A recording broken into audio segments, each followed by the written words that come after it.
예, 오늘도 하루를 정리해 볼 시간입니다. 자, 여러분과 함께 하실 네 분 스튜디오에 모셨습니다.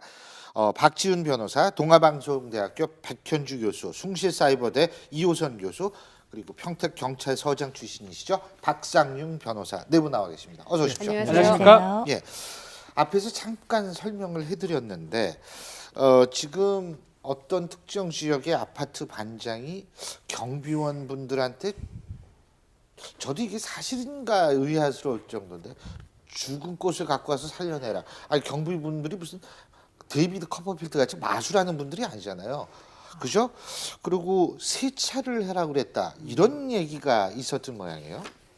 지금 이제 이 이야기가 강남에 있는 모 아파트에서 예. 한 경비를 보고 있던 분의 진술에서 나온 이야기인데, 이 이야기는 크게 이제 두 가지로 나누어지는데요. 하나는 뭐냐면 갑자기 1년 전에 아파트 반장이 됐던 그 아파트의 반장이 갑자기 오더니 그 옆쪽에서 가지고 왔던 다 시들어가는 카네이션 꽃을 들고 와서 이 꽃을 살려내라. 이렇게 이야기를 했다는 겁니다. 또 하나는 뭐냐면 지금 뭐 내 차가 더럽네.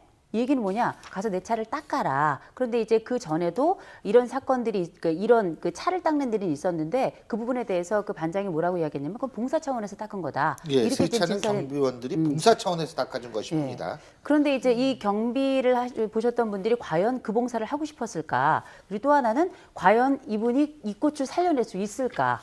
이게 사실 이 꽃을 살려내는 거는 이제 신이나 할 수 있는 일이거든요. 그럼 과연 이런 무리한 요구를 할 때에는 그 이외의 일들은 얼마나 많았겠는가? 그 최근에 이제 경비 보시는 분들과 관련해서 여러 그 폭력 사건이나 폭언 사건들이 많이 있었잖아요. 그 전에 뭐 종로미니 뭐 이런 얘기가 나왔던 사건이 연이어서 끊이지 않고 계속 이런 일이 일어날 때에는 이분들에 대한 처우가 과연 어떤 것인가? 한번 좀 아파트가 워낙에 많잖아요. 이분들에 대한 처우도 한번 생각해 봐야 되지 않겠습니까? 이전까지는 이 경비원 되시는 분들이 입주민에게 주민으로부터 폭행을 당한 겁니다. 근데 이번 사건인 경우에는 경비 반장입니다.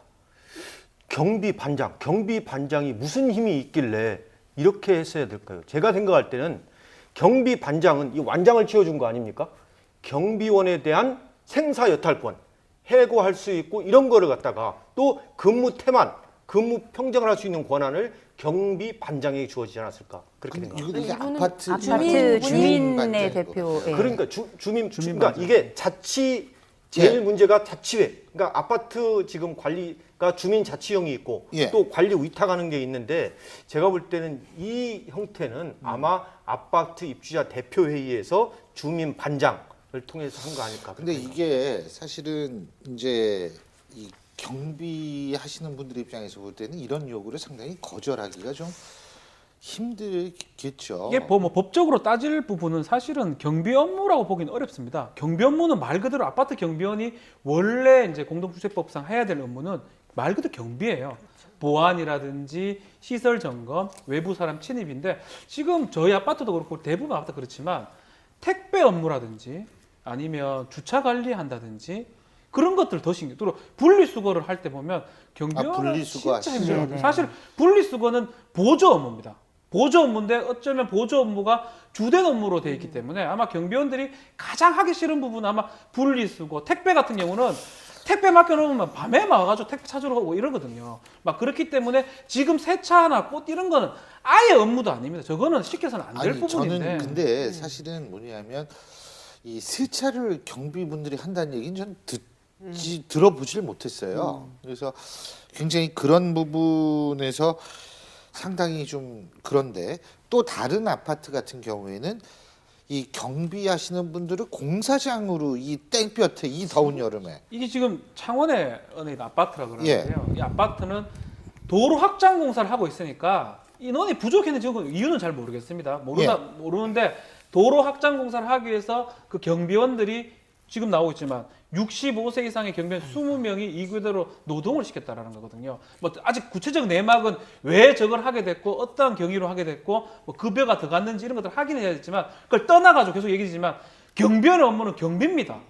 그러면 노동 인부를 뽑아야지 경비원을 저를 시킨다는 자체가 사실은 큰 문제가 있지 않나 생각이 듭니다. 근데 이제 그 해당 아파트 측은 힘들면 안 해도 된다. 그러니까 입주자 대표회의 관계자가 힘들면 안 해도 된다고 얘기를 했고 왜 그러냐면 업무도 아니고 도와주는 부분이 있지만 그건 아니라서 이게 힘들면 안 해도 된다 그랬다는 거예요. 말은 그렇게 주장을 하시겠지만 예. 사실 저희가 아파트에 살고 계시는 분들 같은 경우에 가늠을 할 수 있을 거예요. 분위기라는 것을. 만약에 거기에 대해서 아파트 주민 중에서 대표성을 띈 사람이 뭔가 얘기를 했을 때 안 해도 된다라고 했을 때 정말 쿨하게 이건 내 업무가 아니니까 안 해도 되는구나라고 거절할 수 있는 경비원 분들이 과연 몇이나 될까요? 돌아오는 후폭풍들도 적지 않을 수 있다라는 예상 때문에 일단 내가 참고 하고 보자라고 하시는 분들이 훨씬 더 많을 겁니다. 그러니까 이 아파트 경비원이 이런 얘기를 했죠.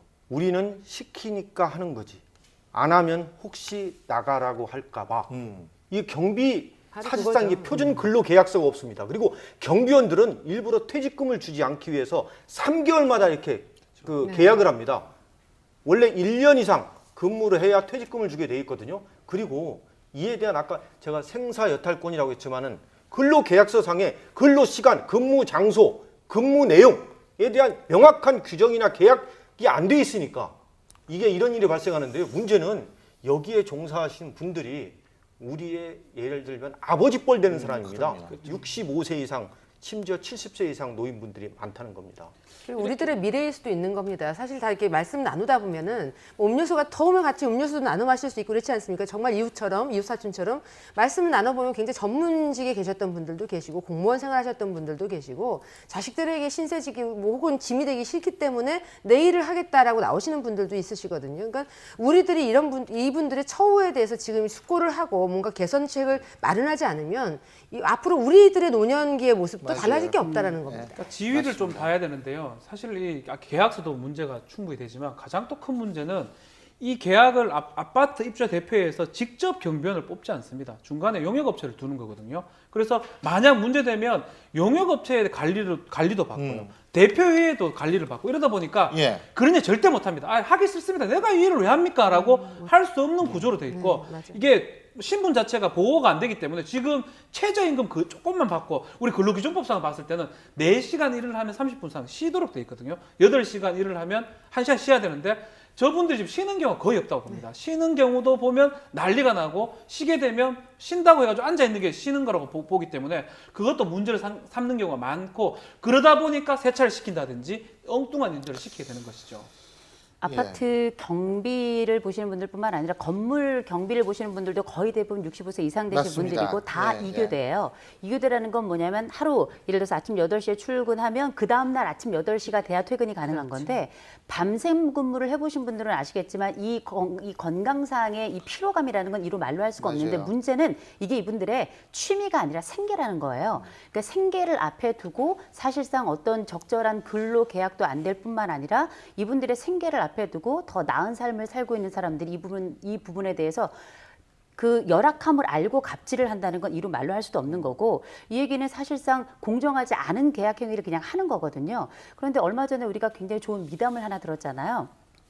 아파트에 오랫동안 10년 이상 계셨던 분이 계셨고 이분이 암으로 그만두게 되었는데 알고 봤더니 암으로 그만두게 되었지만 병원에 갈 수 없었는데 그 이유는 장애를 가지고 있는 아들이 있어서 이 아이를 돌보느라고 암이 있었는데도 병원에 가지 못했어요. 그랬더니 그 아파트에 오랫동안 함께 지냈던 지역 주민들이 돈을 모아서 2천만 원을 갖다 드렸다. 이런 우리가 미담을 본 적이 있었는데 아파트 경비를 보시는 분들과 관련해서 100건의 사건이 있으면 한 건의 미담이 있을 뿐이지 99건은 계속 이 갑질에 관련된 이야기거든요. 이 얘기는 뭐냐면 어제 오늘의 이야기일 뿐만 아니라 계속 구조적으로 반복될 구조를 가지고 있다는 것이기 때문에 이 부분에 대해서 약자를 위한 사회 또 우리가 4대 악근절 이야기하지만 진짜 악은 어디에 있는가에 대해서 좀 살펴볼 때가 아닌가 싶습니다. 그래서 고용노동부에서 관심을 예. 가져야 한다는 예. 거예요. 4대 보험에 가입해 줘야 되고 예. 근무를 하면서 예. 산재 당했을 때 산재 처리를 해줘야 됩니다. 그렇습니다. 저는 사실 이러한 것들이 사실 좀 왜곡돼서 전달되기를 바랍니다. 왜냐하면 이게 만일 사실이라면 도저히 상식적으로는 이해할 수 없기 때문인데요. 만일 이것이 사실이라고 가정을 했을 때에는 글쎄요, 정말 이런 식의 생각 가지고 인생 사는 건 아니라는 생각이 듭니다.